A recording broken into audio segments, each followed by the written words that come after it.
Now this might be the dirtiest play I've ever seen in real time. Now we all know Colorado versus Colorado State is potentially the best game that we've gotten so far through these first 3 weeks of NCAA football action. It had the build up, it had the drama, it had it all. And we're going to look at how we ended up in a situation where we potentially have one of the dirtiest plays that I've ever seen in real time. And I am talking about the Travis Hunter hit. We all know this. There were a couple more things that happened in the game that we will touch on, but let's focus on the backstory and then we work our way up to how we actually got to this point. And so the Colorado State head coach, his name is Jay Norvell, I think that's how you say it, or Norvell, it doesn't really matter, let's just call him Mr. J. And so Mr. J did not like the fact that Deion tends to have his shades on more than most. And I sat down with ESPN today, and I don't care if they hear it in Boulder. I told them I took my hat off and I took my glasses off, and I said, when I talk to grown-ups, I take my hat and my glasses off. That's what my mother taught me. So this continued to build up. Deion Sanders then had a response himself. Sir, I'm minding my own business, watching some film, trying to get ready, trying to get out here and be the best coach I could be. And I look up and I read some bull junk that Deion said about us. Talk to us. Once again, talk to us. Why would you want to talk about us when we don't talk about nobody? All we do is go out here, work our butts off, and do our job on Saturday. But when they give us ammunition, they done messed around and made it what? It was just going to be a good game. And made this shit personal. They done messed around and made it personal. It was going to be a great test, a battle of Colorado, but they done messed around and made it personal. And the animosity just continued to build up throughout the week. The kids had a spot on First Take. They didn't really touch too much on it, but we already knew the vibe and everything that was going on. There was a lot of people who were wearing shades, and I'm talking about a lot of people. You can see the cast of First Take. They had shades on. A lot of people were starting to wear shades in support of Deion, and the animosity just continued to build and build and build. And so we fast forward to the game, the actual game. And before we even begin to touch down on the field in terms of regulation game play, there was an altercation on the field before the game even got started. And so tensions were high. There was a lot of talking back and forth. I even think that Shador and the head coach exchanged some words before the game as well.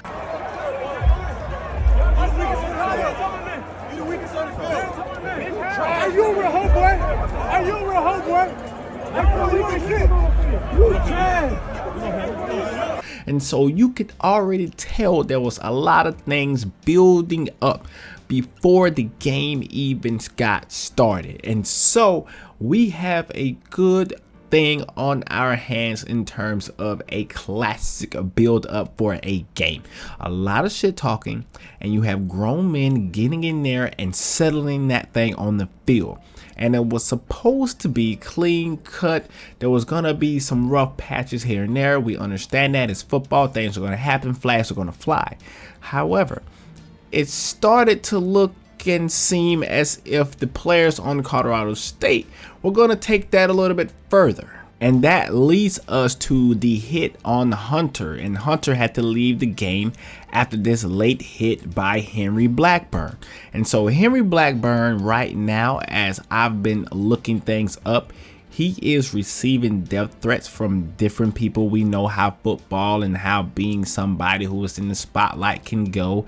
I've seen kickers get death threats because they miss field goals at the end of a game. So this isn't nothing new, but it feels a little bit different because of how violent he hit Travis Hunter after this play. And this play was blatantly dirty. You can clearly see the ball at this point is just about out of bounds. It's not catchable at all. And so a lot of people are upset, and I think we all can say that that was a dirty hit. Now later on in the game, a game that I absolutely enjoyed, the only thing that I hated about that game was the fact that it was too damn late late for a game in the Mountain Time Zone. I was watching the first and second quarter. I was very excited. The halftime show put me to sleep. I'm not gonna lie to you.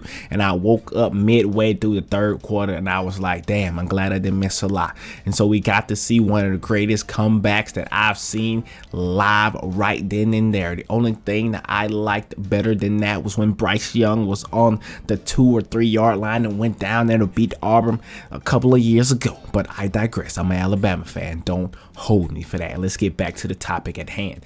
There were some more dirty things that happened in that fourth quarter. You can argue, I want to say that Muhammad Kamara, I think his name is, had a late hit. But, I mean, when I looked at that play, that was not as dirty as the play that I saw on Travis Hunter. Muhammad Kamara was trying to make a play for his team.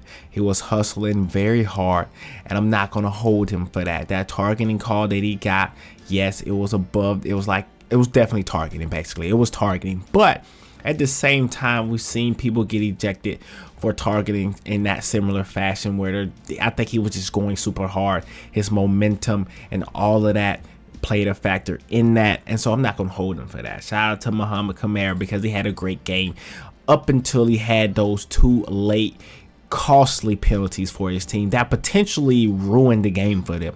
He had, I think it might have been an offside or something like that, and then he got that targeting call and basically set them up to go inside of the end zone. It's like basically ruined the game for his team. So I'm not going to hold him for that. But the other guy, Henry Blackburn, that was dirty. That was dirty. That could have been deadly. It could have been very bad because Travis Hunter, as I've been hearing right now, he is out for at least 3 weeks. It's football. Something bad's going to happen on the field sooner or later. You just got to get up and fight again. That's what I try to do. Get up and fight. Good thing the doctors stopped me because if there was no doctors there, I would have still been out there playing. But I'm thankful for everybody that helped me that day. Yeah, boy, it's going to be a speedy recovery. And so on top of that, people are speculating that he has some type of laceration on his liver. The thing about internal organ damage, a lot of time that damage can happen a little bit slower than, say, a concussion. You get a concussion, usually you can tell that a lot faster. Sometimes you can have some delayed symptoms from a concussion, but most of the time you do realize that any type of brain damage happens instantly. You can clearly see it. But Travis tried to go back, could not finish, had to go to the hospital. That's extremely scary, especially think about his family members who had to witness that. They saw the hit. It was not a common hit. It was something that could have been avoided. And so you do have to be mindful that these things can be life-changing.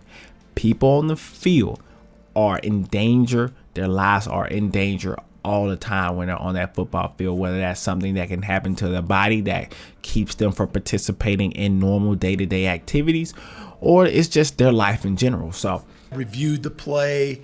It's a play that happens sometimes. You know, when you throw a deep ball and you got a guy playing middle safety, he's got to react on the boundary and he's going full speed. It was a bang type of a play, and the officials looked at it. We looked at it. That's certainly not something that we teach or coach.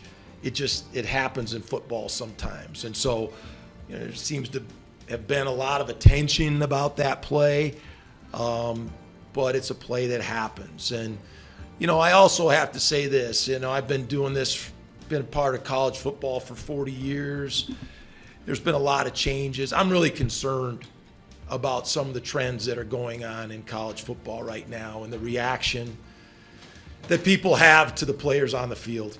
And, you know, we had a result after the game, actually during the game. You know, we had a player get death threats, and his family get death threats, and their address be posted all over Instagram and social media. And I just don't think those kind of things have any place in college football. And you know, I hope there can be some accountability in that type of behavior.